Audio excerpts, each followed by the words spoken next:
सत श्री अकाल। टीवी 84 देख रहे सारे दर्शकों का स्वागत है। मैं हरप्रीत कौर ते बुलेटिन की शुरुआत करते हैं हैडलाइंस से नाल। बादलों के करीबी दयाल सिंह कोलियांवाली दी हवेली ते विजिलेंस का छापा। विजिलेंस वालों कोलियांवाली दी कोठी दी छाणबीन, कोठी अंदरले समान दी कीती पैमाइश।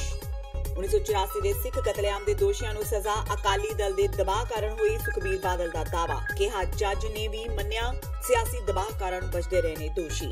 ਗੁਰਪਤਵੰਤ ਸਿੰਘ ਪੰਨੂ ਦੇ ਮਗਰ ਪਈ ਕੈਪਟਨ ਸਰਕਾਰ, ਜਾਰੀ ਕੀਤਾ ਰੈੱਡ ਕਾਰਨਰ ਨੋਟਿਸ। ਪਿਛਲੇ ਮਹੀਨੇ ਦੇਸ਼ ਧਰੋਹ ਦਾ ਮੁਕੱਦਮਾ ਦਰਜ ਕਰ ਕੀਤਾ ਗਿਆ ਸੀ ਭਗੌੜਾ ਐਲਾਨ। ਪੰਚਾਇਤੀ ਚੋਣਾਂ ਦੀ ਨਾਮਜ਼ਦਗੀ ਦੇ ਆਖਰੀ ਦਿਨ ਪੰਜਾਬ ਵਿੱਚ ਰਿਹਾ ਮਾਹੌਲ ਗਰਮ। ਕਈ ਥਾਈਂ ਝੜਪਾਂ, ਸਰਕਾਰ ਤੇ ਪ੍ਰਸ਼ਾਸਨ ਖਿਲਾਫ ਧੱਕੇਸ਼ਾਹੀ ਦੇ ਲੱਗੇ ਦੋਸ਼।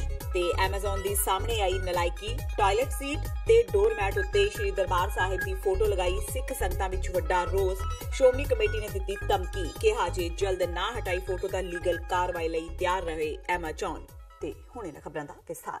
1984 ਸਿੱਖ ਦੰਗਿਆਂ ਦੇ ਮਾਮਲੇ ਤੇ ਬੋਲਦਿਆਂ ਸੁਖਬੀਰ ਬਾਦਲ ਨੇ ਕਿਹਾ ਕਿ 34 ਸਾਲਾਂ ਦੇ ਲੰਮੇ ਸਮੇਂ ਤੋਂ ਬਾਅਦ ਸਿੱਖ ਕੌਮ ਨੂੰ ਇਨਸਾਫ ਮਿਲਿਆ ਹੈ। ਸੁਖਬੀਰ ਬਾਦਲ ਨੇ ਕਿਹਾ ਕਿ ਇਸ ਮਾਮਲੇ ਦੇ ਮੁੱਖ ਦੋਸ਼ੀ ਸੱਜਣ ਕੁਮਾਰ ਨੂੰ ਸਜ਼ਾ ਸੁਣਾਉਂਦੇ ਸਮੇਂ ਜੱਜ ਨੇ ਵੀ ਇਹ ਮੰਨਿਆ ਸੀ ਕਿ ਸਿਆਸਤ ਦੇ ਚਲਦਿਆਂ ਹੁਣ ਤੱਕ ਸੱਜਣ ਕੁਮਾਰ ਨੂੰ ਬਚਾਇਆ ਗਿਆ ਸੀ। ਉਹਨਾਂ ਕਿਹਾ ਕਿ ਸਾਡੀਆਂ ਕੋਸ਼ਿਸ਼ਾਂ ਤੋਂ ਬਾਅਦ ਹੀ ਇਸ ਕੇਸ ਨੂੰ ਖੋਲਿਆ ਗਿਆ, ਜਦਕਿ ਕਾਂਗਰਸ ਦੇ ਸਮੇਂ 84 ਮਾਮਲੇ ਦੇ ਦੋਸ਼ੀਆਂ ਤੇ ਇੱਕ ਵੀ ਕੇਸ ਦਰਜ ਨਹੀਂ ਹੋਇਆ ਸੀ। ਉਹਨਾਂ ਕਿਹਾ ਕਿ ਜਗਦੀਸ਼ ਟਾਈਟਲਰ ਨੇ ਵੀ ਖੁਦ ਮੰਨਿਆ ਸੀ ਕਿ ਉਸ ਦਿਨ ਉਹ ਦਿੱਲੀ ਵਿੱਚ ਹੀ ਸੀ। ਸੁਖਬੀਰ ਬਾਦਲ ਨੇ ਕਿਹਾ ਕਿ ਇਸ ਮਾਮਲੇ ਸੰਬੰਧੀ ਜਿੰਨੇ ਵੀ ਕਮਿਸ਼ਨ ਬਣਾਏ ਗਏ ਉਹਨਾਂ ਤੇ ਦਬਾਅ ਪਾਇਆ ਗਿਆ ਸੀ, ਜਿਸ ਕਾਰਨ ਸਿੱਖ ਕੌਮ ਨੂੰ ਅੱਜ ਤੱਕ ਇਨਸਾਫ ਨਹੀਂ ਮਿਲ ਸਕਿਆ ਸੀ। ਉਹਨਾਂ ਕਿਹਾ ਕਿ ਇਸ ਮਾਮਲੇ ਦੇ ਬਾਕੀ ਦੋਸ਼ੀਆਂ ਨੂੰ ਵੀ ਇਸੇ ਤਰ੍ਹਾਂ ਹੀ ਸਜ਼ਾ ਮਿਲਣੀ ਚਾਹੀਦੀ ਹੈ। ਦੱਸ ਦੇਈਏ ਕਿ ਅੱਜ ਸ਼੍ਰੋਮਣੀ ਅਕਾਲੀ ਦਲ ਦੀ ਕੋਰ ਕਮੇਟੀ ਦੀ ਮੀਟਿੰਗ ਸੀ। बाकी गल मैं एक कहना चाहना, हले आ पहली शुरुआत है जंग दी। हले जिहड़े 3-4 सिख भैन भरावां नूं कतलेआम कीता, आ लड़ाई श्रोमणी अकाली दल उदों तक लड़दा रहूगा जदों तक सारे दोषी अंदर नहीं जाते। श्रोमणी अकाली दल ने लगातार 34 साल भावें धरने देने पे, भावें पार्लीमेंट रोकना पिया, भावें असैंबलियां रोकनियां पईयां, भावें रेलां रोकनियां पईयां, भावें सड़कां रोकनियां पईयां, भावें कांग्रेस के दफ्तर रोकने बंद करने पे, भावें जिथे भी लोड़ पई। पिछले 34 साल श्रोमणी अकाली दल पंथ की नुमाइंदा जथेबंदी लगातार लड़ती रही है।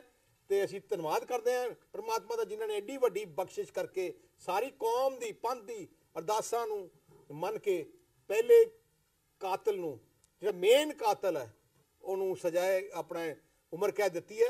सानू आस है जो दूजे भी जिहड़े केस उहदे खिलाफ है अखीर च इहनूं सजाए मौत मिलनी चाहिए है। तो दूजे भी दोषी जिन्ने हैं वो भी उन्हां नूं सारिआं नूं सजाए मौत मिले। ਕਾਂਗਰਸੀ ਲੀਡਰ ਸੱਜਣ ਕੁਮਾਰ ਨੂੰ ਦਿੱਲੀ ਹਾਈ ਕੋਰਟ ਵੱਲੋਂ 1984 ਕਤਲੇਆਮ ਲਈ ਮਿਲੀ ਉਮਰ ਕੈਦ ਦੀ ਸਜ਼ਾ ਤੋਂ ਬਾਅਦ ਹੁਣ ਸੱਜਣ ਕੁਮਾਰ ਖੁਦ ਨੂੰ ਬਚਾਉਣ ਲਈ ਮਾਣਯੋਗ ਸੁਪਰੀਮ ਕੋਰਟ ਦਾ ਸਹਾਰਾ ਲੈਣ ਲਈ ਦੌੜ ਭੱਜ ਕਰ ਰਿਹਾ ਹੈ। ਇਸੇ ਸਬੰਧ ਵਿੱਚ ਤਖਤ ਸ੍ਰੀ ਕੇਸਗੜ੍ਹ ਸਾਹਿਬ ਦੇ ਸਿੰਘ ਸਾਹਿਬ ਜਥੇਦਾਰ ਭਾਈ ਰਘੁਵੀਰ ਸਿੰਘ ਦਾ ਇੱਕ ਵੱਡਾ ਬਿਆਨ ਸਾਹਮਣੇ ਆਇਆ ਹੈ। ਇਸ ਬਿਆਨ ਵਿੱਚ ਜਥੇਦਾਰ ਰਘੁਵੀਰ ਸਿੰਘ ਨੇ ਸੁਪਰੀਮ ਕੋਰਟ ਦੇ ਜੱਜ ਸਾਹਿਬਾਨ ਵੱਲ ਇਸ਼ਾਰਾ ਕਰਦਿਆਂ ਕਿਹਾ ਕਿ ਕਾਨੂੰਨੀ ਪਹਿਲੂਆਂ ਤੇ ਪਹਿਰਾ ਦੇਣ ਵਾਲਿਆਂ ਨੂੰ ਵੀ ਇਸ ਗੱਲ ਦਾ ਧਿਆਨ ਰੱਖਣਾ ਚਾਹੀਦਾ ਹੈ, ਕਿਉਂਕਿ 1984 ਵਿੱਚ ਬਹੁਤ ਵੱਡੇ ਪੱਧਰ ਤੇ ਜੋ ਮਨੁੱਖੀ ਕਾਂਡ ਕੀਤਾ ਗਿਆ ਸੀ, ਉਸ ਦੇ ਦੋਸ਼ੀਆਂ ਨੂੰ ਜੇਕਰ ਸਜ਼ਾ ਨਹੀਂ ਮਿਲਦੀ ਤਾਂ ਸਿੱਖ ਕੌਮ ਦਾ ਭਾਰਤ ਦੀ ਨਿਆਂ ਪ੍ਰਣਾਲੀ ਤੋਂ ਭਰੋਸਾ ਉੱਠ ਜਾਂਦਾ। ਉਹਨਾਂ ਕਿਹਾ ਕਿ 84 ਦੇ ਕਤਲੇਆਮ ਵਿੱਚ ਜੋ ਹੋਰ ਵੀ ਦੋਸ਼ੀ ਨੇ ਉਹਨਾਂ ਨੂੰ ਭਾਰਤ ਦੇ ਕਾਨੂੰਨ ਤਹਿਤ ਸਜ਼ਾ ਮਿਲਣੀ ਚਾਹੀਦੀ ਹੈ ਤੇ ਸੱਜਣ ਕੁਮਾਰ ਨੂੰ ਸ਼ਰੇਆਮ ਫਾਂਸੀ ਦਿੱਤੀ ਜਾਣੀ ਚਾਹੀਦੀ ਹੈ ਤਾਂ ਜੋ ਭਵਿੱਖ ਵਿੱਚ ਕੋਈ ਹੋਰ ਅਜਿਹਾ ਕਤਲੇਆਮ ਕਰਨ ਤੋਂ ਡਰੇ। ਸਿੱਖਸ ਫਾਰ ਜਸਟਿਸ ਦੇ ਕਾਨੂੰਨੀ ਸਲਾਹਕਾਰ ਗੁਰਪਤਵੰਤ ਸਿੰਘ ਪੰਨੂ ਖਿਲਾਫ ਪੰਜਾਬ ਸਰਕਾਰ ਨੇ ਸ਼ਿਕੰਜਾ ਕੱਸਿਆਂ ਰੈੱਡ ਕਾਰਨਰ ਨੋਟਿਸ ਜਾਰੀ ਕੀਤਾ ਹੈ। ਦੱਸ ਦੇਈਏ ਕਿ ਇਹ ਨੋਟਿਸ ਇੱਕ ਤਰ੍ਹਾਂ ਗ੍ਰਿਫਤਾਰੀ ਦਾ ਕੌਮਾਂਤਰੀ ਵਾਰੰਟ ਹੁੰਦਾ ਹੈ, ਜਿਸ ਵਿੱਚ ਇੰਟਰਪੋਲ ਆਪਣੇ ਮੈਂਬਰ ਦੇਸ਼ਾਂ ਨੂੰ ਅਜਿਹੇ ਵਿਅਕਤੀ ਨੂੰ ਗ੍ਰਿਫਤਾਰ ਕਰਨ ਜਾਂ ਹਿਰਾਸਤ ਵਿੱਚ ਲੈਣ ਦੀ ਬੇਨਤੀ ਕਰਦੀ ਹੈ।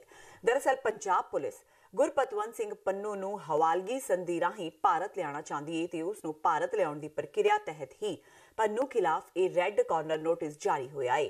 ਗੁਰਪਤਵੰਤ ਸਿੰਘ ਪੰਨੂ ਅੰਮ੍ਰਿਤਸਰ ਦਾ ਜੰਮਪਲ ਹੈ ਤੇ ਚੰਡੀਗੜ੍ਹ ਸਥਿਤ ਪੰਜਾਬ ਯੂਨੀਵਰਸਿਟੀ ਤੋਂ ਵਕਾਲਤ ਪਾਸ ਹੈ। 1990 ਦੇ ਆਰੰਭ ਤੋਂ ਹੀ ਅਮਰੀਕਾ ਵਿੱਚ ਰਹਿ ਰਿਹਾ ਹੈ। ਗੁਰਪਤਵੰਤ ਸਿੰਘ ਪੰਨੂ ਵਿਰੁੱਧ ਇਹ ਕਾਨੂੰਨੀ ਕਾਰਵਾਈ ਹੁਣ ਪੰਜਾਬ ਪੁਲਿਸ, CBI ਤੇ ਇੰਟਰਪੋਲ ਮਿਲ ਕੇ ਕਰ ਰਹੇ ਨੇ। ਦੱਸ ਦੇਈਏ ਕਿ ਪਿਛਲੇ ਮਹੀਨੇ ਪੰਨੂ ਵਿਰੁੱਧ ਮੋਹਾਲੀ ਜ਼ਿਲ੍ਹੇ ਦੇ ਸੋਹਾਣਾ ਪੁਲਿਸ ਥਾਣੇ ਵਿੱਚ ਦੇਸ਼ ਧਰੋਹ ਦਾ ਮੁਕੱਦਮਾ ਦਰਜ ਕੀਤਾ ਗਿਆ ਸੀ ਤੇ ਉਸ ਨੂੰ ਭਗੌੜਾ ਐਲਾਨ ਦਿੱਤਾ ਗਿਆ ਸੀ। ਉਸ ਤੇ ਭਾਰਤ ਵਿਰੋਧੀ ਗਤੀਵਿਧੀਆਂ ਵਿੱਚ ਸ਼ਾਮਿਲ ਹੋਣ ਦਾ ਦੋਸ਼ ਹੈ। ਸ਼੍ਰੋਮਣੀ ਅਕਾਲੀ ਦਲ ਦੇ ਟਕਸਾਲੀ ਨੇਤਾਵਾਂ ਵੱਲੋਂ ਬਣਾਇਆ ਗਿਆ ਨਵਾਂ ਅਕਾਲੀ ਦਲ ਟਕਸਾਲੀ ਸ਼੍ਰੋਮਣੀ ਅਕਾਲੀ ਦਲ ਬਾਦਲ ਲਈ ਅਸ਼ੁਭ ਸੰਕੇਤ ਹੈ, ਜਿਸ ਦਾ ਸਿੱਖ ਤੇ ਪੰਥ ਵਿਰੋਧੀ ਕਾਂਗਰਸ ਪਾਰਟੀ ਨੂੰ ਲਾਭ ਹੋਵੇਗਾ। ਇਹਨਾਂ ਗੱਲਾਂ ਦਾ ਪ੍ਰਗਟਾਵਾ ਹਲਕਾ ਵਿਧਾਇਕ ਤੇ ਸਾਬਕਾ ਵਿੱਤ ਮੰਤਰੀ ਪਰਮਿੰਦਰ ਸਿੰਘ ਢੀਂਡਸਾ ਨੇ ਇਲਾਕੇ ਦੇ ਵੱਖ-ਵੱਖ ਪਰਿਵਾਰਾਂ ਨਾਲ ਮੁਲਾਕਾਤ ਦੌਰਾਨ ਕੀਤਾ। ਢੀਂਡਸਾ ਪੰਚਾਇਤੀ ਚੋਣਾਂ ਦੀ ਚੱਲ ਰਹੀ ਪ੍ਰਕਿਰਿਆ ਲਈ ਪਾਰਟੀ ਸਮਰਥਕਾਂ ਦੇ ਹੱਕ ਵਿੱਚ ਵੋਟਰਾਂ ਨੂੰ ਲਾਮਬੱਧ ਕਰਨ ਪਹੁੰਚੇ ਹੋਏ ਸਨ। ਇਸ ਦੌਰਾਨ ਢੀਂਡਸਾ ਨੇ ਕਿਹਾ ਕਿ ਨਵਾਂ ਅਕਾਲੀ ਦਲ ਦਾ ਗਠਨ ਕਰਨ ਵਾਲੇ ਟਕਸਾਲੀ ਨੇਤਾਵਾਂ ਦੀ ਸ਼੍ਰੋਮਣੀ ਅਕਾਲੀ ਦਲ ਨੂੰ ਬਹੁਤ ਵੱਡੀ ਦੇਣ ਹੈ। ਉਹਨਾਂ ਨੂੰ ਮਨਾਉਣ ਦੀਆਂ ਕੋਸ਼ਿਸ਼ਾਂ ਸਫਲ ਨਹੀਂ ਹੋਈਆਂ, ਫਿਰ ਵੀ ਉਹਨਾਂ ਨੂੰ ਉਕਤ ਮਾਮਲੇ ਤੇ ਦੁਬਾਰਾ ਵਿਚਾਰ ਕਰਨਾ ਚਾਹੀਦਾ ਹੈ, ਜਿਸ ਨਾਲ ਪੰਜਾਬ ਤੇ ਪੰਥ ਦਾ ਭਲਾ ਹੋਵੇਗਾ। ਪੰਜਾਬ ਦੇ ਮੁੱਖ ਮੰਤਰੀ ਕੈਪਟਨ ਅਮਰਿੰਦਰ ਸਿੰਘ ਨੂੰ ਪੀਜੀਆਈ ਤੋਂ ਛੁੱਟੀ ਮਿਲ ਗਈ ਹੈ। ਮਿਲੀ ਜਾਣਕਾਰੀ ਮੁਤਾਬਕ ਕੈਪਟਨ ਅਮਰਿੰਦਰ ਸਿੰਘ ਦੀ ਸਿਹਤ ਵਿੱਚ ਹੁਣ ਕੁਝ ਸੁਧਾਰ ਦੱਸਿਆ ਜਾ ਰਿਹਾ ਹੈ। ਦੱਸ ਦੇਈਏ ਕਿ ਪਿਛਲੇ ਦਿਨੀ ਕੈਪਟਨ ਅਮਰਿੰਦਰ ਸਿੰਘ ਦੇ ਗੁਰਦੇ ਵਿੱਚ ਪੱਥਰੀ ਹੋਣ ਦੇ ਕਾਰਨ ਉਹਨਾਂ ਦਾ ਆਪਰੇਸ਼ਨ ਪੀਜੀਆਈ ਵਿੱਚ ਹੋਇਆ ਸੀ, ਜਿਸ ਦੌਰਾਨ ਅੱਜ ਉਹਨਾਂ ਦੀ ਸਿਹਤ ਵਿੱਚ ਸੁਧਾਰ ਨੂੰ ਦੇਖਦਿਆਂ ਡਾਕਟਰਾਂ ਨੇ ਉਹਨਾਂ ਨੂੰ ਛੁੱਟੀ ਦੇ ਦਿੱਤੀ। ਬਾਦਲਾਂ ਦੇ ਖਾਸਮ ਖਾਸ ਤੇ ਸੀਨੀਅਰ ਅਕਾਲੀ ਆਗੂ ਦਿਆਲ ਸਿੰਘ ਕੋਲਿਆਂਵਾਲੀ ਦੇ ਮਹਿਲਨੁਮਾ ਘਰ ਵਿੱਚ ਵਿਜੀਲੈਂਸ ਵਿਭਾਗ ਦੀ ਟੀਮ ਵੱਲੋਂ ਛਾਪੇਮਾਰੀ ਕੀਤੀ ਗਈ। ਵਿਜੀਲੈਂਸ ਨੇ ਅਦਾਲਤ ਵੱਲੋਂ ਕੋਲਿਆਂਵਾਲੀ ਦੀ ਕੋਠੀ ਦੀ ਪੈਮਾਇਸ਼ ਕਰਨ ਦੀ ਇਜਾਜ਼ਤ ਮੰਗੀ ਸੀ, ਜਿਸ ਤੇ ਅਦਾਲਤ ਨੇ ਕੋਠੀ ਤੇ ਰੇਡ ਕਰਨ ਦੇ ਹੁਕਮ ਦਿੱਤੇ ਸਨ। ਫਿਲਹਾਲ ਕੋਲਿਆਂਵਾਲੀ ਰਿਮਾਂਡ ਤੇ ਚੱਲ ਰਹੇ ਨੇ। ਦੱਸਣਯੋਗ ਹੈ ਕਿ ਵਿਜੀਲੈਂਸ ਬਿਊਰੋ ਵੱਲੋਂ ਬੀਤੀ ਦੇਰ ਸ਼ਾਮ ਜਥੇਦਾਰ ਦਿਆਲ ਸਿੰਘ ਕੋਲਿਆਂਵਾਲੀ ਨੂੰ ਮੁਹਾਲੀ ਅਦਾਲਤ ਵਿੱਚ ਪੇਸ਼ ਕਰਨ ਲਈ ਲਿਆਂਦਾ ਗਿਆ, ਪਰ ਉਦੋਂ ਅਦਾਲਤ ਵਿੱਚ ਛੁੱਟੀ ਹੋ ਚੁੱਕੀ ਸੀ, ਜਿਸ ਕਾਰਨ ਅਕਾਲੀ ਆਗੂ ਨੂੰ ਡਿਊਟੀ ਮੈਜਿਸਟ੍ਰੇਟ ਸਾਹਮਣੇ ਪੇਸ਼ ਕੀਤਾ ਗਿਆ। ਇਸ ਦੌਰਾਨ ਵਿਜੀਲੈਂਸ ਦੇ ਅਧਿਕਾਰੀਆਂ ਨੇ ਅਰਜ਼ੀ ਦਾਇਰ ਕਰਕੇ ਅਕਾਲੀ ਆਗੂ ਦੀ ਪਿੰਡ ਕੋਲਿਆਂਵਾਲੀ ਸਥਿਤ ਮਹਿਲਨੁਮਾ ਆਲੀਸ਼ਾਨ ਕੋਠੀ ਦੀ ਪੈਮਾਇਸ਼ ਕਰਨ ਦੀ ਇਜਾਜ਼ਤ ਮੰਗੀ। ਜਦੋਂ ਪਿਛਲੀ ਵਾਰੀ ਟੀਮ ਆਈ ਸੀ ਨਾ, ਉਦੋਂ ਕੋਠੀ ਦੇ ਬਾਹਰ ਦੀ ਅਸੈਸਮੈਂਟ ਹੋਈ ਸੀ। ਕੋਠੀ ਦੇ ਇੰਟਰਨਲੀ ਜਿਹੜੀ ਹੈਗੀ ਆ ਉਹ ਨਹੀਂ ਸੀ ਹੋਈ ਅਸੈਸਮੈਂਟ। ਹੁਣ ਇੰਟਰਨਲੀ ਅਸੈਸਮੈਂਟ ਕਰ ਲਈ, ਜੋ ਟੈਕਨੀਕਲ ਦੀ ਟੀਮ ਦੀ ਰਿਪੋਰਟ ਆਏਗੀ ਉਸ ਹਿਸਾਬ ਨਾਲ ਕਾਰਵਾਈ ਕਰਾਂਗੇ। ਉਹ ਰੇਡ ਦੀ ਇੱਕ ਰੂਟੀਨ ਕਾਰਵਾਈ ਹੁੰਦੀ ਹੈ ਵਿਜੀਲੈਂਸ ਦੀ, ਉਹਦੇ ਲਈ ਪਮੈਸ਼ ਵਗੈਰਾ ਲਈ ਆਏ ਸੀ। ਉਹ ਪਮੈਸ਼ ਕਰਕੇ ਗਏ ਆ। ਤੁਹਾਨੂੰ ਪਤਾ ਹੀ ਹੈ ਕਿ ਪਹਿਲਾਂ ਉਹਨਾਂ ਦੇ ਇੱਕ ਝੂਠਾ ਕੇਸ ਪਾਇਆ ਗਿਆ ਹੈ ਔਰ ਉਸੇ ਦੇ ਸਬੰਧ ਵਿੱਚ ਇਹ ਅੱਜ ਪਮੈਸ਼ ਵਗੈਰਾ ਕਰਨ ਲਈ ਆਏ। ਬਰਗਾੜੀ ਇਨਸਾਫ ਮੋਰਚੇ ਦੇ ਲੀਡਰ ਦੋ ਫਾੜ ਹੋ ਗਏ ਨੇ। ਮੁਤਵਾਜ਼ੀ ਜਥੇਦਾਰ ਬਲਜੀਤ ਸਿੰਘ ਦਾਦੂਵਾਲ ਨੇ ਇਨਸਾਫ ਮੋਰਚਾ ਜਾਰੀ ਰਹਿਣ ਦਾ ਐਲਾਨ ਕਰਦਿਆਂ 8 ਜਨਵਰੀ ਨੂੰ ਪਿੰਡ ਰਣਸੀਂਹ ਕਲਾਂ ਵਿੱਚ ਪੰਥਕ ਕਨਵੈਨਸ਼ਨ ਬੁਲਾ ਲਈ ਹੈ।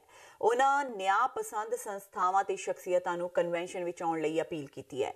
ਦਾਦੂਵਾਲ ਨੇ ਬਰਗਾੜੀ ਦੇ ਗੁਰਦੁਆਰੇ ਵਿੱਚ ਵਿਸ਼ੇਸ਼ ਇਕੱਠ ਦੌਰਾਨ ਜਥੇਦਾਰ ਭਾਈ ਧਿਆਨ ਸਿੰਘ ਮੰਡ ਖਿਲਾਫ ਵੀ ਖੂਬ ਪੜਾਸ ਕੱਢੀ। ਜਥੇਦਾਰ ਦਾਦੂਵਾਲ ਨੇ ਕਿਹਾ ਕਿ ਬਰਗਾੜੀ ਮੋਰਚੇ ਜਿੰਨਾ ਕਾਮਯਾਬ ਮੋਰਚਾ ਉਹਨਾਂ ਆਪਣੀ ਜ਼ਿੰਦਗੀ ਵਿੱਚ ਨਹੀਂ ਦੇਖਿਆ। ਉਹਨਾਂ ਕਿਹਾ ਕਿ ਜੇਕਰ ਇਨਸਾਫ ਮੋਰਚਾ ਕੁਝ ਸਮਾਂ ਹੋਰ ਰਹਿੰਦਾ ਤਾਂ ਕਈ ਹੋਰ ਮੰਗਾਂ ਮਨਵਾਈਆਂ ਜਾ ਸਕਦੀਆਂ ਸਨ। ਉਹਨਾਂ ਕਿਹਾ ਕਿ ਬਾਦਲਾਂ ਤੇ ਸੁਮੇਧ ਸੈਣੀ ਦੀ ਗ੍ਰਿਫਤਾਰੀ ਮੋਰਚੇ ਦੀ ਸਮਾਪਤੀ ਤੋਂ ਪਹਿਲਾਂ ਹੋਣੀ ਚਾਹੀਦੀ ਸੀ। ਦਾਦੂਵਾਲ ਨੇ ਜਥੇਦਾਰ ਮੰਡ ਤੇ ਇਲਜ਼ਾਮ ਲਗਾਇਆ ਕਿ ਉਹਨਾਂ ਸੰਗਤ ਦੀਆਂ ਭਾਵਨਾਵਾਂ ਨੂੰ ਨਜ਼ਰਅੰਦਾਜ਼ ਕਰਕੇ ਤਾਨਾਸ਼ਾਹੀ ਢੰਗ ਨਾਲ ਮੋਰਚਾ ਸਮਾਪਤ ਕੀਤਾ ਹੈ। ਦੇਖੋ 9 ਦਸੰਬਰ ਨੂੰ ਜੋ ਮੋਰਚੇ ਦੀ ਸਮਾਪਤੀ ਦਾ ਜਥੇਦਾਰ ਮੰਡ ਸਾਹਿਬ ਨੇ ਐਲਾਨ ਕੀਤਾ, ਸੰਗਤਾਂ ਦੇ ਵਿੱਚ ਬੜੀ ਨਿਰਾਸ਼ਾ, ਜਿਨ੍ਹਾਂ ਨੇ ਬਹੁਤ ਸਾਥ ਦਿੱਤਾ ਉਹਨਾਂ 'ਚ ਇੱਕ ਜਥੇਦਾਰ ਭਾਈ ਬੂਟਾ ਸਿੰਘ ਰਣਸੀਂਹ, ਜਨਰਲ ਸਕੱਤਰ ਅਕਾਲੀ ਦਲ 1920 ਵੀ ਨੇ।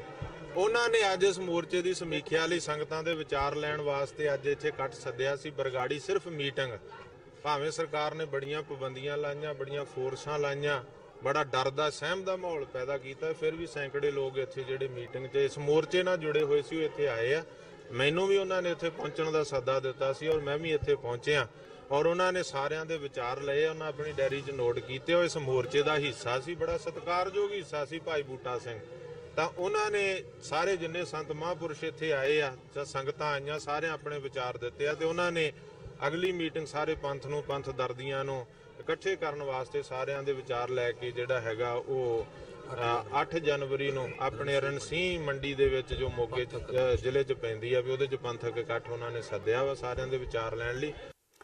ਸ਼੍ਰੀ ਗੁਰੂ ਗੋਬਿੰਦ ਸਿੰਘ ਜੀ ਦੇ ਛੋਟੇ ਸਾਹਿਬਜ਼ਾਦਿਆਂ ਬਾਬਾ ਜ਼ੋਰਾਵਰ ਸਿੰਘ, ਬਾਬਾ ਫਤਿਹ ਸਿੰਘ ਤੇ ਮਾਤਾ ਗੁਜਰ ਕੌਰ ਦੀ ਲਾਸਾਨੀ ਸ਼ਹਾਦਤ ਨੂੰ ਸਮਰਪਿਤ 3 ਰੋਜ਼ਾ ਸ਼ਹੀਦੀ ਸਿੰਘ ਸਭਾ 26 ਤੋਂ 28 ਦਸੰਬਰ ਤੱਕ ਸ਼ਰਧਾ ਪੂਰਵਕ ਮਨਾਈ ਜਾ ਰਹੀ ਹੈ।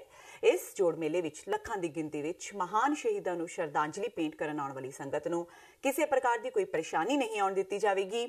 ਇਹਨਾਂ ਵਿਚਾਰਾਂ ਦਾ ਪ੍ਰਗਟਾਵਾ ਸ਼੍ਰੋਮਣੀ ਗੁਰਦੁਆਰਾ ਪ੍ਰਬੰਧਕ ਕਮੇਟੀ ਦੇ ਪ੍ਰਧਾਨ ਭਾਈ ਗੋਬਿੰਦ ਸਿੰਘ ਲੋਂਗੋਵਾਲ ਨੇ ਗੁਰਦੁਆਰਾ ਸ਼੍ਰੀ ਜੋਤੀ ਸਰੂਪ ਸਾਹਿਬ ਵਿਖੇ 24 ਘੰਟੇ ਹੌਟਲਾਈਨ ਦਾ ਉਦਘਾਟਨ ਕਰਨ ਉਪਰੰਤ ਪੱਤਰਕਾਰਾਂ ਨਾਲ ਗੱਲਬਾਤ ਕਰਦਿਆਂ ਕੀਤਾ।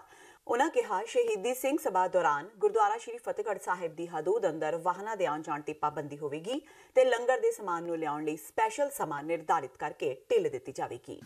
ਬਸ ਬੜੇ ਦੇਖੋ 34 ਸਾਲ ਹੋ ਗਏ ਉਹ ਜੋ ਦਿੱਲੀ ਦੇ ਵਿੱਚ ਸਿੱਖਾਂ ਦਾ ਕਤਲੇਆਮ ਹੋਇਆ ਦੀ ਨਸਲਕੁਸ਼ੀ ਹੋਈ ਸੀ, ਉਦੋਂ ਤੋਂ ਲੈ ਕੇ ਅੱਜ ਤੱਕ ਸਾਰੇ ਉਹ ਪੀੜਤ ਪਰਿਵਾਰ ਵੀ ਜਿਹੜੇ ਸੀ ਅਦਾਲਤਾਂ ਦੇ ਵਿੱਚ ਧੱਕੇ ਖਾਂਦੇ ਸੀ, ਸਗੈਰ ਦੁਆਰੇ ਵੀ ਵਿਚਾਰੇ ਆਪਦੀਆਂ ਦਰ ਥਾਂ ਪਹੁੰਚਦੇ ਸੀ, ਪੁਕਾਰ ਲੈ ਕੇ ਜਾ ਰਹੇ ਸੀ।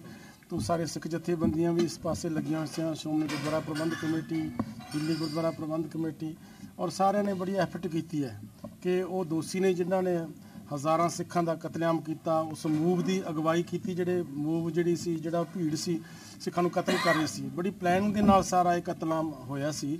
ਸੋ ਉਹਦੇ ਮੁੱਖ ਦੋਸ਼ੀ ਸੀ ਸੱਜਣ ਕੁਮਾਰ। ਸੋ ਉਹਨੂੰ ਜਿਹੜੀ ਹੈ ਇਹ ਸਜ਼ਾ ਮਿਲੀ ਹੈ। ਮੈਂ ਜਿੱਥੇ ਸਾਡੀ ਨਿਆਂ ਪ੍ਰਣਾਲੀ ਇਹ ਫੈਸਲੇ ਦੀ ਜਿਹੜਾ ਮੈਂ ਸਵਾਗਤ ਕਰਦਾ। ਸਾਨੂੰ ਆਸ ਬੱਝੀ ਹੈ ਕਿ ਨਿਆਂ ਪ੍ਰਣਾਲੀ ਦੇ ਉੱਤੇ ਜਿਹੜੇ ਦੂਜੇ ਦੋਸ਼ੀ ਨੇ ਜਿਹੜੇ ਬਾਹਰ ਫਿਰਦੇ ਨੇ, ਕਮਲਨਾਥ ਹੈ, ਭਾਵੇਂ ਜਗਦੀਸ਼ ਟਾਈਟਲ ਹੈ, ਜਿਹੜੇ ਇਹਦੇ ਵਿੱਚ ਸ਼ਾਮਲ ਨੇ, ਜਿਨ੍ਹਾਂ ਨੇ ਅੱਗੇ ਹੋ ਕੇ ਸਾਰਾ ਇਹ ਕਤਲੇਆਮ ਕਰਾਇਆ, ਸੋ ਉਹਨਾਂ ਨੂੰ ਵੀ ਜਲਦ ਤੋਂ ਜਲਦੀ ਜਿਹੜੀ ਹੈ ਉਹ ਸਜ਼ਾ ਮਿਲਣੀ ਚਾਹੀਦੀ ਹੈ। ਤੇ ਹੁਣ ਵੇਲਾ ਹੋ ਗਿਆ ਬ੍ਰੇਕ ਦਾ। ਬਾਕੀ ਦੀਆਂ ਖਬਰਾਂ ਇਸ ਬ੍ਰੇਕ ਤੋਂ ਬਾਅਦ।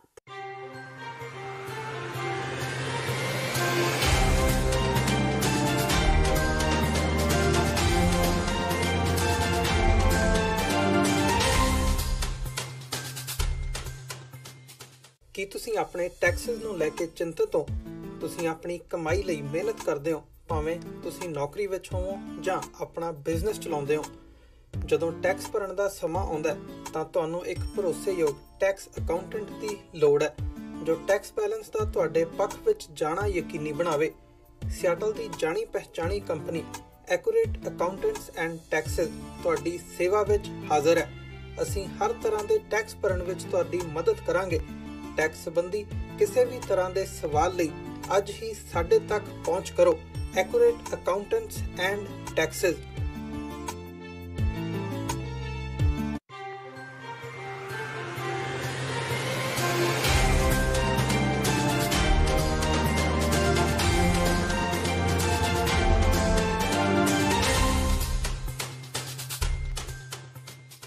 ਬ੍ਰੇਕ ਤੋਂ ਬਾਅਦ TV 84 ਦੇ ਖਬਰਾਂ ਦੇ ਬੁਲੇਟਿਨ ਵਿੱਚ ਸਵਾਗਤ ਹੈ। ਵਧਦਿਆਂ ਅਗਲੀ ਖਬਰ ਵੱਲ। ਪੰਜਾਬ ਤੇ ਹਰਿਆਣਾ ਹਾਈ ਕੋਰਟ ਨੇ ਪੰਜਾਬ ਰਾਜ ਦੇ ਵੱਖ-ਵੱਖ ਜ਼ਿਲ੍ਹਿਆਂ ਵਿੱਚ ਰੇਤ ਤੇ ਬਜਰੀ ਲਈ 27 ਦਸੰਬਰ 2018 ਤੋਂ ਸ਼ੁਰੂ ਹੋਣ ਵਾਲੀ ਮਾਈਨਿੰਗ ਦੀ ਨਿਲਾਮੀ ਪ੍ਰਕਿਰਿਆ ਤੇ ਰੋਕ ਲਗਾ ਦਿੱਤੀ ਹੈ। ਗੁਰਮਿੰਦਰ ਸਿੰਘ ਸੀਨੀਅਰ ਐਡਵੋਕੇਟ ਤੇ RPS 12 ਐਡਵੋਕੇਟ ਵੱਲੋਂ ਪਾਈ ਗਈ ਪਟੀਸ਼ਨ ਵਿੱਚ ਪਟੀਸ਼ਨਕਰਤਾਵਾਂ ਨੇ ਸਰਕਾਰ ਦੀ ਕਾਰਵਾਈ ਨੂੰ ਚੁਣੌਤੀ ਦਿੱਤੀ ਹੈ ਕਿ ਇਹ ਸੁਪਰੀਮ ਕੋਰਟ ਦੇ ਫੈਸਲਿਆਂ ਦੇ ਵਿਰੁੱਧ ਕੀਤਾ ਗਿਆ ਹੈ। ਪਟੀਸ਼ਨਰਾਂ ਦੀਆਂ ਦਲੀਲਾਂ ਸੁਣਨ ਤੋਂ ਬਾਅਦ ਜਸਟਿਸ ਮਹੇਸ਼ ਗਰੋਵਰ ਦੀ ਪ੍ਰਧਾਨਗੀ ਵਾਲੇ ਡਿਵੀਜ਼ਨ ਬੈਂਚ ਨੇ ਪਟੀਸ਼ਨਰਾਂ ਦੇ ਪੱਖ ਵਿੱਚ ਮਾਮਲੇ ਦੀ ਜਾਣਕਾਰੀ ਦਿੰਦਿਆਂ ਪੰਜਾਬ ਸਰਕਾਰ ਨੂੰ ਨੋਟਿਸ ਜਾਰੀ ਕੀਤਾ ਤੇ ਸੂਬਾ ਸਰਕਾਰ ਨੂੰ ਨਿਲਾਮੀ ਪ੍ਰਕਿਰਿਆ ਨੂੰ ਅਗਲੀ ਸੁਣਵਾਈ ਤੱਕ ਰੋਕਣ ਲਈ ਕਿਹਾ। ਪੰਚਾਇਤੀ ਚੋਣਾਂ ਦੀ ਨਾਮਜ਼ਦਗੀ ਦੇ ਆਖਰੀ ਦਿਨ ਫਿਰੋਜ਼ਪੁਰ ਦੇ ਪੋਲੀਟੈਕਨੀਕਲ ਕਾਲਜ ਦੇ ਬਾਹਰ ਨਾਮਜ਼ਦਗੀ ਭਰਨ ਆਏ ਦੋ ਧਿਰਾਂ ਵਿੱਚ ਝੜਪ ਹੋ ਜਾਣ ਦੀ ਸੂਚਨਾ ਮਿਲੀ ਹੈ। ਇਸ ਝਗੜੇ ਦੌਰਾਨ ਦੋਵੇਂ ਪਾਸਿਓਂ ਚੱਲੀਆਂ ਇੱਟਾਂ ਕਾਰਨ ਡਿਊਟੀ ਦੇ ਰਿਹਾ ਕਮਾਂਡੋ ਦਾ ਇੱਕ ਜਵਾਨ ਸਮਨਪ੍ਰੀਤ ਸਿੰਘ ਗੰਭੀਰ ਰੂਪ ਵਿੱਚ ਜ਼ਖਮੀ ਹੋ ਗਿਆ, ਜਿਸ ਨੂੰ ਇਲਾਜ ਲਈ ਫਿਰੋਜ਼ਪੁਰ ਦੇ ਸਿਵਲ ਹਸਪਤਾਲ ਦਾਖਲ ਕਰਵਾਇਆ ਗਿਆ। ਇਸ ਝਗੜੇ ਤੋਂ ਬਾਅਦ ਸੈਂਟਰ ਦੇ ਬਾਹਰ ਭਾਰੀ ਮਾਤਰਾ ਵਿੱਚ ਪੁਲਿਸ ਬਲ ਤਾਇਨਾਤ ਕਰ ਦਿੱਤੀ ਗਈ ਤਾਂ ਕਿ ਕੋਈ ਅਣਸੁਖਾਵੀ ਘਟਨਾ ਨਾ ਵਾਪਰ ਸਕੇ। ਘਟਨਾ ਦੀ ਜਾਣਕਾਰੀ ਦਿੰਦਿਆਂ ਲੋਕਾਂ ਤੇ ਸੁਰੱਖਿਆ ਕਰਮਚਾਰੀਆਂ ਨੇ ਦੱਸਿਆ ਕਿ ਅੱਜ ਸਵੇਰੇ ਪੰਚਾਇਤੀ ਚੋਣਾਂ ਦੀ ਨਾਮਜ਼ਦਗੀ ਦੇ ਆਖਰੀ ਦਿਨ ਪੱਤਰ ਭਰਨ ਆਏ ਦੋ ਗੁੱਟਾਂ ਵਿੱਚ ਝੜਪ ਹੋਣੀ ਸ਼ੁਰੂ ਹੋ ਗਈ ਸੀ, ਜਿਸ ਕਾਰਨ ਉਮੀਦਵਾਰਾਂ ਦੇ ਸਮਰਥਕ ਇੱਕ ਦੂਜੇ ਤੇ ਇੱਟਾਂ ਰੋੜੇ ਚਲਾਉਣ ਲੱਗ ਪਏ। ਗੱਲ ਇਹ ਹੋਈ ਵੀ ਅਸੀਂ ਕਾਗਜ਼ ਭਰਨ ਆਏ ਆ ਤੇ ਗੁੰਡੇ ਲਿਆ ਕੇ ਇਹਨਾਂ ਨੇ ਪਹਿਲਾਂ ਸਾਡੇ ਰਸਤੇ ਰੋਕੀ ਰੱਖੇ ਨੇ ਸਾਰੇ। ਹੁਣ ਪਹਿਲਾਂ ਵੀ ਕਹਿੰਦੇ ਵੀ ਅਸੀਂ ਨਹੀਂ ਇੱਥੇ ਆਉਣ ਦੇਣੀਆਂ, ਹੁਣ ਵੀ ਸਾਨੂੰ ਦੂਜਾ ਰੋਕਿਆ ਨੇ ਤੇ ਨਾਲੇ ਮੰਡੀਰ ਲਿਆ ਕੇ ਸਾਡੇ ਗਲ ਪਏ ਨੇ, ਜਨਾਨੀਆਂ ਦੇ ਹੱਥੀਂ ਪੈ ਗਏ ਨੇ। ਮਾਮਲਾ ਕੁਛ ਨਹੀਂ ਸੀ, ਆਪਦੇ ਦੋ ਧਿਰਾਂ ਦੀ ਗੱਲਬਾਤ ਸੀ, ਉਸੇ ਤਰ੍ਹਾਂ ਦੀ ਟਰੈਵਲ ਚੱਲੀਆਂ, ਉਹਦੇ ਵਿੱਚ ਸਾਡਾ ਜਵਾਨ ਜ਼ਖਮੀ ਹੋਇਆ। ਤੇ ਕੀ ਹੈਗਾ ਕਿ ਉੱਥੇ ਕੀ ਸੀ ਮਾਮਲਾ, ਕੀ ਸੀ ਉੱਥੇ? ਮਾਮਲਾ ਤਾਂ ਇਹ ਸੀ ਆਪਣਾ ਜੋ ਕਾਗਜ਼ ਭਰੇ ਜਾ ਰਹੇ ਸੀ ਪੰਚਾਇਤ ਦੇ, ਉਹਦੇ ਦੌਰਾਨ ਕੋਈ ਝਗੜਾ ਹੋਇਆ ਹੋਣਾ, ਜਿਹੜਾ ਇੱਟਾਂ ਚੱਲੀਆਂ ਆਪਦੇ ਦੋ ਧਿਰਾਂ ਦੀ। ਨਾਮਜ਼ਦਗੀਆਂ ਦੇ ਆਖਰੀ ਦਿਨ ਜ਼ਿਲ੍ਹਾ ਮੋਗਾ ਦੇ ਕਸਬਾ ਬਾਗਾ ਪੁਰਾਣਾ ਵਿੱਚ ਅੱਜ ਕੁਝ ਅਣਪਛਾਤੇ ਵਿਅਕਤੀਆਂ ਵੱਲੋਂ ਇੱਕ ਮਹਿਲਾ ਉਮੀਦਵਾਰ ਦੇ ਨਾਮਜ਼ਦਗੀ ਪੇਪਰ ਖੋਹ ਕੇ ਭੱਜਣ ਦਾ ਮਾਮਲਾ ਸਾਹਮਣੇ ਆਇਆ ਹੈ। ਬਾਗਾ ਪੁਰਾਣਾ ਦੀ ਰਾਜ ਕੌਰ ਮੁਤਾਬਕ ਅੱਜ ਜਦ ਉਹ ਆਪਣੇ ਨਾਮਜ਼ਦਗੀ ਪੇਪਰ ਮਾਰਕੀਟ ਕਮੇਟੀ ਦਫ਼ਤਰ ਵਿਖੇ ਦਾਖਲ ਕਰਵਾਉਣ ਆਈ ਤਾਂ ਮੋਟਰਸਾਈਕਲ ਸਵਾਰ ਵਿਅਕਤੀ ਉਸ ਦੇ ਪੇਪਰ ਖੋਹ ਕੇ ਭੱਜ ਗਏ। ਇਸ ਤੋਂ ਪਹਿਲਾਂ ਪੁਲਿਸ ਤੇ ਕੁਝ ਲੋਕਾਂ ਵਿੱਚ ਝਗੜਾ ਵੀ ਹੋਇਆ, ਜਿਸ ਕਰਕੇ ਪੁਲਿਸ ਨੂੰ ਮਾਮੂਲੀ ਲਾਠੀ ਚਾਰਜ ਕਰਨਾ ਪਿਆ ਤੇ ਜਿਸ ਦੌਰਾਨ ਇੱਕ ਵਿਅਕਤੀ ਜ਼ਖਮੀ ਹੋ ਗਿਆ। ਜ਼ਿਲ੍ਹੇ ਦੇ ਡਿਪਟੀ ਕਮਿਸ਼ਨਰ ਸੰਦੀਪ ਹੰਸ ਨੇ ਕਿਹਾ ਕਿ ਜਿਨ੍ਹਾਂ ਲੋਕਾਂ ਨੇ ਸਵੇਰੇ ਨਾਮਜ਼ਦਗੀ ਪੇਪਰ ਫਾੜਨ ਤੇ ਖੋਹਣ ਦੀ ਕੋਸ਼ਿਸ਼ ਕੀਤੀ, ਉਹਨਾਂ ਅਣਪਛਾਤੇ ਵਿਅਕਤੀਆਂ ਖਿਲਾਫ ਮਾਮਲਾ ਦਰਜ ਕੀਤਾ ਜਾਵੇਗਾ। ਦੇਖੋ, ਨਾਮਜ਼ਦਗੀ ਪੇਪਰ ਦਾਖਲ ਕਰਨ ਦਾ ਅੱਜ ਆਖਰੀ ਦਿਨ ਹੈ। ਸੋ ਅੱਜ ਕਿਉਂਕਿ ਆਖਰੀ ਦਿਨ ਹੈ ਤੇ ਜਿਹੜੇ ਵੀ ਕੈਂਡੀਡੇਟ ਹੈ ਉਮੀਦਵਾਰ ਹੈਗੇ ਤਾਂ ਉਹ ਆਪਣੇ ਨਾਮਜ਼ਦਗੀ ਪੱਤਰ ਭਰਨ ਆਏ ਹੈਗੇ ਤੇ ਉਹਦੇ ਕਾਰਨ ਰਸ਼ ਵੀ ਹੈਗਾ। ਰਸ਼ ਦੇ ਕਾਰਨ ਇਹ ਇੱਕ ਇੱਦਾਂ ਦਾ ਫੀਲਿੰਗ ਆਉਂਦੀ ਕਿ ਮੇਰਾ ਪੇਪਰ ਰਹਿਣਾ ਚਾਹੀਦਾ। ਸੋ ਜਦ ਸਾਡਾ ਪੂਰਾ ਬੰਦੋਬਸਤ ਹੈਗਾ, ਜਿਹੜਾ ਬੰਦਾ ਇੱਥੇ 3 ਵਜੇ ਪਹੁੰਚ ਗਿਆ ਉਹਦਾ ਨਾਮਜ਼ਦਗੀ ਪੇਪਰ ਅਸੀਂ ਰਿਸੀਵ ਕਰਾਂਗੇ। ਅਦਰਵਾਈਜ਼ ਮਾਹੌਲ ਜਿਹੜਾ ਹੈਗਾ ਇੱਕ ਦੋ ਛੋਟੀਆਂ ਘਟਨਾਵਾਂ ਨੂੰ ਛੱਡ ਕੇ ਤਾਂ ਅਦਰਵਾਈਜ਼ ਮਾਹੌਲ ਠੀਕ ਹੈਗਾ। ਅਸੀਂ ਤੇਰੇ ਮੈਂ ਔਰ SSP ਸਾਹਿਬ ਅਸੀਂ ਤੇਰੇ ਦੌਰੇ 'ਤੇ ਨਿਕਲੇ ਹੈਗੇ ਤਾਂ ਕਿ ਸਟਾਫ ਦਾ ਮੁਰਾਲ ਵਧੇ, ਫੋਰਸ ਦਾ ਮੁਰਾਲ ਵਧੇ ਤੇ ਲੋਕਾਂ ਨੂੰ ਇੱਕ ਫੀਲਿੰਗ ਹੋਵੇ ਕਿ ਜਿਹੜਾ ਹੈਗਾ ਅਮਨੋ ਮਾਨ ਨਾਲ ਇਲੈਕਸ਼ਨ ਹੋ ਰਿਹਾ ਹੈਗਾ ਔਰ ਬਿਲਕੁਲ free and fair. Darbar Sahib ਦੀ ਤਸਵੀਰ ਟਾਇਲਟ ਸੀਟ ਤੇ ਲਗਾਉਣ ਕਾਰਨ ਸਿੱਖ ਜਗਤ ਵਿੱਚ ਵੱਡਾ ਰੋਸ ਪਾਇਆ ਜਾ ਰਿਹਾ ਹੈ। ਐਮਾਜ਼ਨ ਵੱਲੋਂ ਟਾਇਲਟ ਸੀਟ ਤੇ ਡੋਰ ਮੈਟ ਤੇ ਲਗਾਈ ਸ਼੍ਰੀ ਦਰਬਾਰ ਸਾਹਿਬ ਦੀ ਤਸਵੀਰ ਤੇ ਵੱਡਾ ਵਿਵਾਦ ਸ਼ੁਰੂ ਹੋ ਗਿਆ ਹੈ, ਜਿਸ ਨੂੰ ਲੈ ਕੇ ਸਿੱਖ ਭਾਈਚਾਰੇ ਵਿੱਚ ਕਾਫੀ ਰੋਸ ਜਤਾਇਆ ਜਾ ਰਿਹਾ ਹੈ। ਸਿੱਖ ਭਾਈਚਾਰਾ ਆਈ ਪ੍ਰਿੰਟ ਕੰਪਨੀ ਦੀ ਐਡ ਤੇ ਭੜਕਿਆ। ਸ਼੍ਰੋਮਣੀ ਕਮੇਟੀ ਵੱਲੋਂ ਇਸ ਇਸ਼ਤਿਹਾਰ ਦਾ ਸਖਤ ਵਿਰੋਧ ਕੀਤਾ ਜਾ ਰਿਹਾ ਹੈ ਤੇ ਕਮੇਟੀ ਨੇ ਐਮਾਜ਼ਨ ਨੂੰ ਲੀਗਲ ਨੋਟਿਸ ਭੇਜ ਦਿੱਤਾ ਹੈ। ਕਮੇਟੀ ਨੇ ਵਿਦੇਸ਼ ਮੰਤਰਾਲੇ ਨੂੰ ਵੀ ਚਿੱਠੀ ਲਿਖ ਕੇ ਕਾਰਵਾਈ ਕਰਨ ਲਈ ਕਿਹਾ ਹੈ। ਕਮੇਟੀ ਦਾ ਕਹਿਣਾ ਹੈ ਕਿ ਜੇਕਰ ਤੁਰੰਤ ਸ਼੍ਰੀ ਹਰਿਮੰਦਰ ਸਾਹਿਬ ਦੀ ਤਸਵੀਰ ਟਾਇਲਟ ਸੀਟ ਤੋਂ ਨਾ ਹਟਾਈ ਗਈ ਤਾਂ ਕੰਪਨੀ ਕਾਨੂੰਨੀ ਕਾਰਵਾਈ ਦਾ ਸਾਹਮਣਾ ਕਰਨ ਲਈ ਤਿਆਰ ਰਹੇ। ਉੱਥੇ ਹੀ ਦਿੱਲੀ ਕਮੇਟੀ ਵੱਲੋਂ ਵੀ ਐਮਾਜ਼ਨ ਨੂੰ ਚੇਤਾਵਨੀ ਦਿੱਤੀ ਗਈ ਹੈ ਕਿ ਇਸ ਇਸ਼ਤਿਹਾਰ ਨੂੰ ਜਲਦੀ ਤੋਂ ਜਲਦੀ ਹਟਾਇਆ ਜਾਵੇ। ਸੱਚਖੰਡ ਸ੍ਰੀ ਹਰਿਮੰਦਰ ਸਾਹਿਬ ਜਿਹੜਾ ਕੇਵਲ ਸਿੱਖਾਂ ਲਈ ਨਹੀਂ ਦੁਨੀਆ ਭਰ ਦੇ ਸ਼ਰਧਾਲੂਆਂ ਵਾਸਤੇ ਅਧਿਆਤਮਕਤਾ ਦਾ ਸੋਮਾ ਵਾ, ਸਿੱਖੀ ਦਾ ਕੇਂਦਰ ਆ। ਸਿੱਖਾਂ ਵਾਸਤੇ ਇਹ ਹਰ ਸਮੇਂ ਪ੍ਰੇਰਨਾ ਸਰੋਤ ਆ। ਸੱਚਖੰਡ ਸ੍ਰੀ ਹਰਿਮੰਦਰ ਸਾਹਿਬ ਦੀ ਜਿਹੜੀ ਧੂੜੀ ਆ ਉਹ ਲਕਾਈ ਮਸਤਕ ਨੂੰ ਲਾਉਣ ਲਈ ਤਰਸਦੀ ਆ ਤੇ ਅਜਿਹੇ ਪਾਵਨ ਪਵਿੱਤਰ ਸਥਾਨ ਦੀ ਜਿਹੜੀ ਤਸਵੀਰ ਆ ਡੋਰਮੈਟ ਤੇ ਲਾਉਣੀ, ਟਾਇਲਟ ਸੀਟਾਂ ਤੇ ਲਗਾਉਣੀ ਬਹੁਤ ਹੀ ਘਿਨਾਉਣਾ ਅਪਰਾਧ ਆ। ਇਹ ਐਮਾਜ਼ਨ ਕੰਪਨੀ ਨੇ IT ਪ੍ਰਿੰਟ ਵਿੰਗ ਵੱਲੋਂ ਜਿਹੜਾ ਇਸ਼ਤਿਹਾਰ ਦਿੱਤਾ ਗਿਆ ਇਹ ਤੇ ਸ਼੍ਰੋਮਣੀ ਗੁਰਦੁਆਰਾ ਪ੍ਰਬੰਧਕ ਕਮੇਟੀ ਨੂੰ ਸਖਤ ਇਤਰਾਜ਼ ਆ। ਅਸੀਂ ਸ਼੍ਰੋਮਣੀ ਗੁਰਦੁਆਰਾ ਪ੍ਰਬੰਧਕ ਕਮੇਟੀ ਵੱਲੋਂ ਇਹਨਾਂ ਨੂੰ ਲੀਗਲ ਨੋਟਿਸ ਦੇ ਦਿੱਤਾ ਵਾ। ਲੀਗਲ ਨੋਟਿਸ ਦੇਣ ਦੇ ਨਾਲ ਜੇਕਰ ਇਹਨਾਂ ਨੇ ਇਸ਼ਤਿਹਾਰ ਤੇ ਆਪਣੀ ਸੇਲ ਬੰਦ ਨਾ ਕੀਤੀ ਅਸੀਂ ਸਿਵਲ ਤੇ ਜਿਹੜਾ ਫੌਜਦਾਰੀ ਮੁਕੱਦਮਾ ਵੀ ਇਹਨਾਂ ਤੇ ਕਰਾਂਗੇ। ਵਿਦੇਸ਼ ਮੰਤਰੀ ਨੂੰ ਵੀ ਅਸੀਂ ਲਿਖ ਰਹੇ ਹਾਂ ਕਿਉਂਕਿ ਇਹ ਸਿੱਖ ਭਾਵਨਾਵਾਂ ਦਾ, ਸਿੱਖ ਸ਼ਰਧਾਲੂਆਂ ਦਾ ਤੇ ਜਿਹੜੇ ਸੱਚਖੰਡ ਸ੍ਰੀ ਹਰਿਮੰਦਰ ਸਾਹਿਬ 'ਚ ਲੱਖਾਂ ਯਾਤਰੀ ਆਉਂਦੇ ਆ ਉਹਨਾਂ ਦੀਆਂ ਭਾਵਨਾਵਾਂ ਦਾ ਕਤਲ ਆ। ਇਹਨਾਂ ਲੋਕਾਂ ਨੇ ਆਪਣੇ ਬਿਜ਼ਨਸ ਨੂੰ ਪ੍ਰਮੋਟ ਕਰਨ ਵਾਸਤੇ ਅਜਿਹੇ ਪਾਵਨ ਪਵਿੱਤਰ ਸਥਾਨ ਦੀ ਉਹ ਤਸਵੀਰ ਜਿਹੜੀ ਲੋਕ ਆਪਣੇ ਘਰਾਂ ਦੇ ਵਿੱਚ, ਆਪਣੇ ਦਫ਼ਤਰਾਂ ਦੇ ਵਿੱਚ, ਆਪਣੇ ਬਿਜ਼ਨਸ ਅਦਾਰਿਆਂ ਦੇ ਵਿੱਚ ਉੱਚੇ ਥਾਂ ਤੇ ਲਾ ਕੇ ਸ਼ਰਧਾ ਸਤਿਕਾਰ ਭੇਟ ਕਰਦੇ ਨੇ ਕਿਉਂਕਿ ਤਸਵੀਰ ਦੇ ਵਿੱਚੋਂ ਸੱਚਖੰਡ ਸ੍ਰੀ ਹਰਿਮੰਦਰ ਸਾਹਿਬ ਦੀ ਜਿਹੜੀ ਰੂਹਾਨੀਅਤ ਆ ਉਹਦੀਆਂ ਭਾਵਨਾਵਾਂ ਨੂੰ ਮਹਿਸੂਸ ਕੀਤਾ ਜਾ ਸਕਦਾ ਤੇ ਉਸ ਕੇਂਦਰ ਦੀ ਤਸਵੀਰ ਜਿਹੜੀ ਆ ਅਜਿਹੇ ਘਿਨਾਉਣੇ ਕਾਰਜ ਵਾਸਤੇ ਲਾਉਣੀ ਬਹੁਤ ਹੀ ਵੱਡਾ ਅਪਰਾਧ ਕੀਤਾ। ਜੇਕਰ ਇਹਨਾਂ ਨੇ ਵਾਪਸ ਨਾ ਲਿਆ ਤਾਂ ਅਸੀਂ ਇਹਨਾਂ ਤੇ ਪੁਲਿਸ ਕਾਰਵਾਈ, ਲੀਗਲ ਕਾਰਵਾਈ ਜਿਹੜੀ ਉਹ ਕਰਾਂਗੇ ਤਾਂ ਕਿ ਇਹਨਾਂ ਤੇ ਕਾਰਵਾਈ ਕਰਕੇ ਇਸ ਨੂੰ ਫੌਰਨ ਬੰਦ ਕੀਤਾ ਜਾ ਸਕੇ। ਅੰਮ੍ਰਿਤਸਰ ਦੇ ਜੰਡਿਆਲਾ ਗੁਰੂ ਤੋਂ ਇੱਕ ਸਬ ਇੰਸਪੈਕਟਰ ਵੱਲੋਂ ਖੁਦ ਨੂੰ ਗੋਲੀ ਮਾਰਨ ਦਾ ਇੱਕ ਮਾਮਲਾ ਸਾਹਮਣੇ ਆਇਆ ਹੈ। ਦਰਅਸਲ ਇੱਥੋਂ ਦੇ ਇੱਕ ਸਬ ਇੰਸਪੈਕਟਰ ਨੇ ਅੱਜ ਖੁਦ ਨੂੰ ਗੋਲੀ ਮਾਰ ਕੇ ਆਤਮ ਹੱਤਿਆ ਕਰ ਲਈ। ਮ੍ਰਿਤਕ sub inspector Jandiala Guru police ਥਾਣੇ ਦਾ ਇੰਚਾਰਜ ਸੀ।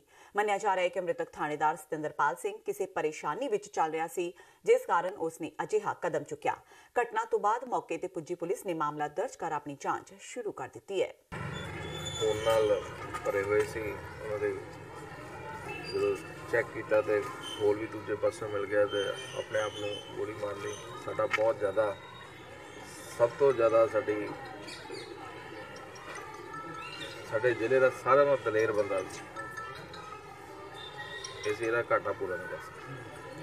ਸਰ ਕੋਈ ਹੋਰ ਵੀ ਹੈ ਕਿ ਜਿਸ ਤਰ੍ਹਾਂ ਗੋਲੀ ਦੇ ਚਾਂਸ ਲੱਗੇ ਆਪਣੇ ਆਪ ਨੂੰ ਜ਼ਰੂਰੀ ਮਾਰੇ ਕਿ ਹੋਰ ਦੁਬਾਰਾ ਹੋ ਕੇ ਜਾਓ?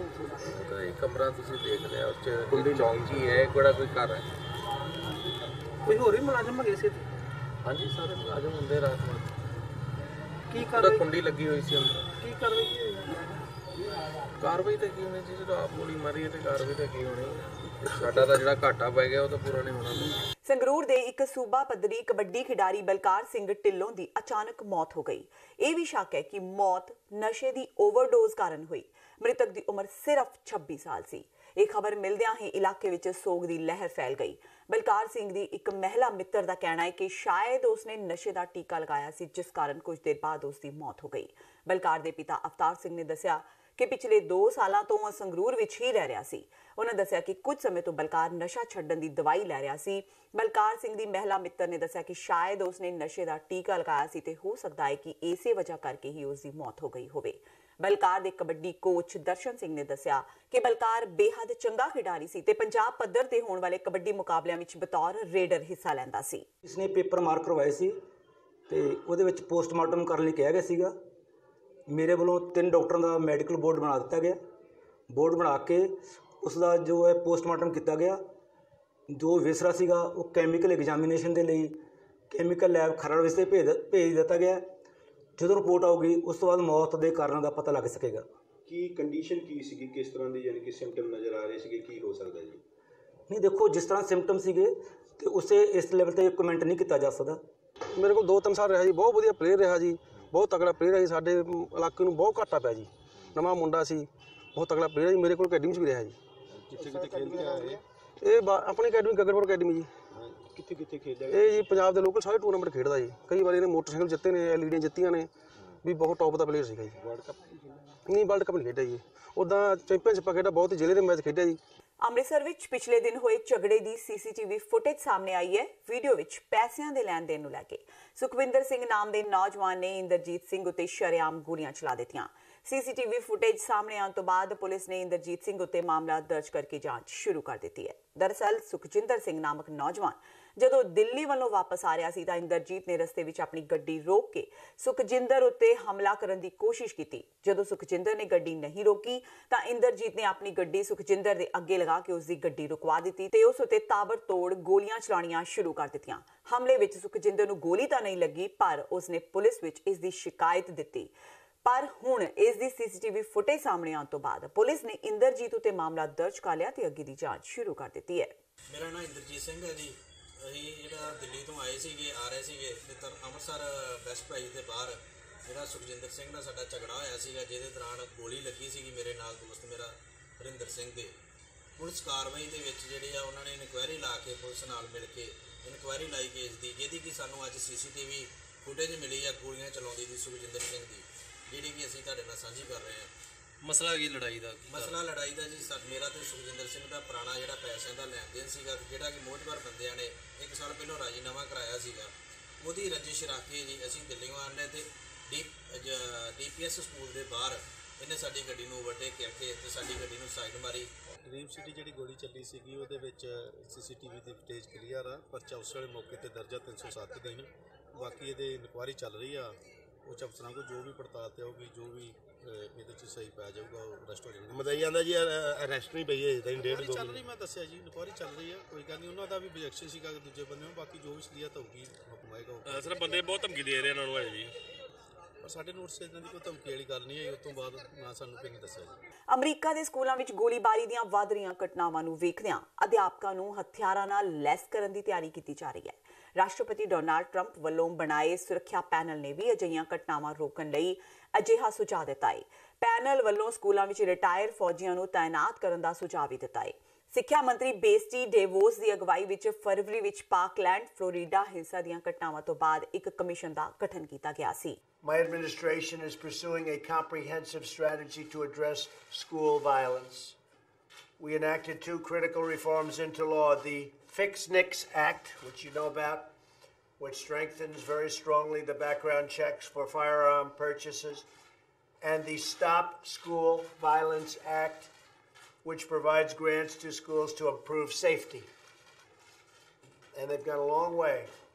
We've also secured historic levels of funding to give schools and police more resources to protect their students. This morning, we also completed the process to issue a new regulation banning bump stocks. ਤੇ ਇਹ ਸਨ ਹੁਣ ਤੱਕ ਦੀਆਂ ਖਬਰਾਂ। ਚਾਹੁੰਦੇ ਇੱਕ ਵਾਰ ਫਿਰ ਨਜ਼ਰ ਮਾਰਦੇ ਹਾਂ ਮੁੱਖ ਖਬਰਾਂ ਤੇ। ਬਾਦਲਾਂ ਦੇ ਕਰੀਬੀ ਦਿਆਲ ਸਿੰਘ ਕੋਲਿਆਂਵਾਲੀ ਦੀ ਹਵੇਲੀ ਤੇ ਵਿਜੀਲੈਂਸ ਦਾ ਛਾਪਾ। ਵਿਜੀਲੈਂਸ ਵੱਲੋਂ ਕੋਲਿਆਂਵਾਲੀ ਦੀ ਕੋਠੀ ਦੀ ਛਾਣਬੀਨ, ਕੋਠੀ ਅੰਦਰਲੇ ਸਮਾਨ ਦੀ ਕੀਤੀ ਪੈਮਾਇਸ਼। 1984 ਦੇ ਸਿੱਖ ਕਤਲੇਆਮ ਦੇ ਦੋਸ਼ੀਆਂ ਨੂੰ ਸਜ਼ਾ, ਅਕਾਲੀ ਦਲ ਦੇ ਦਬਾਅ ਕਾਰਨ ਹੋਈ। ਸੁਖਬੀਰ ਬਾਦਲ ਦਾ ਦਾਅਵਾ, ਕਿਹਾ ਜੱਜ ਨੇ ਵੀ ਮੰਨਿਆ ਸਿਆਸੀ ਦਬਾਅ ਕਾਰਨ ਬਚਦੇ ਰਹੇ ਨੇ ਦੋਸ਼ੀ। ਗੁਰਪਤਵੰਤ ਸਿੰਘ ਪੰਨੂ ਦੇ ਮਗਰ ਪਈ ਕੈਪਟਨ ਸਰਕਾਰ, ਜਾਰੀ ਕੀਤਾ ਰੈੱਡ ਕਾਰਨਰ ਨੋਟਿਸ। ਪਿਛਲੇ ਮਹੀਨੇ ਦੇਸ਼ ਧਰੋਹ ਦਾ ਮੁਕੱਦਮਾ ਦਰਜ ਕਰ ਕੀਤਾ ਗਿਆ ਸੀ ਭਗੌੜਾ ਐਲਾਨ। ਪੰਚਾਇਤੀ ਚੋਣਾਂ ਦੀ ਨਾਮਜ਼ਦਗੀ ਦੇ ਆਖਰੀ ਦਿਨ ਪੰਜਾਬ ਵਿੱਚ ਰਿਹਾ ਮਾਹੌਲ ਗਰਮ। ਕਈ ਥਾਈਂ ਝੜਪਾਂ, ਸਰਕਾਰ ਤੇ ਪ੍ਰਸ਼ਾਸਨ ਖਿਲਾਫ ਧੱਕੇਸ਼ਾਹੀ ਦੇ ਲੱਗੇ ਦੋਸ਼ ਤੇ ਐਮਾਜ਼ਨ ਦੀ ਸਾਹਮਣੇ ਆਈ ਨਲਾਇਕੀ। ਟਾਇਲਟ ਸੀਟ ਤੇ ਡੋਰਮੈਟ ਉੱਤੇ ਸ਼੍ਰੀ ਦਰਬਾਰ ਸਾਹਿਬ ਦੀ ਫੋਟੋ ਲਗਾਈ। ਸਿੱਖ ਸੰਗਤਾਂ ਵਿੱਚ ਵੱਡਾ ਰੋਸ। ਸ਼੍ਰੋਮਣੀ ਕਮੇਟੀ ਨੇ ਦਿੱਤੀ ਧਮਕੀ, ਕਿਹਾ ਜੇ ਜਲਦ ਨਾ ਹਟਾਈ ਫੋਟੋ ਤਾਂ ਲੀਗਲ ਕਾਰਵਾਈ ਲਈ ਤਿਆਰ ਰਹੇ ਐਮਾਜ਼ਨ। ਇਸ ਦੇ ਨਾਲ ਹੀ TV 84 ਦਾ ਖਬਰਾਂ ਦਾ ਬੁਲੇਟਿਨ ਖਤਮ ਹੁੰਦਾ ਹੈ। ਮੈਨੂੰ ਹਰਪ੍ਰੀਤ ਕੌਰ ਨੂੰ ਦਿਓ ਇਜਾਜ਼ਤ। ਸਤਿ ਸ਼੍ਰੀ ਅਕਾਲ।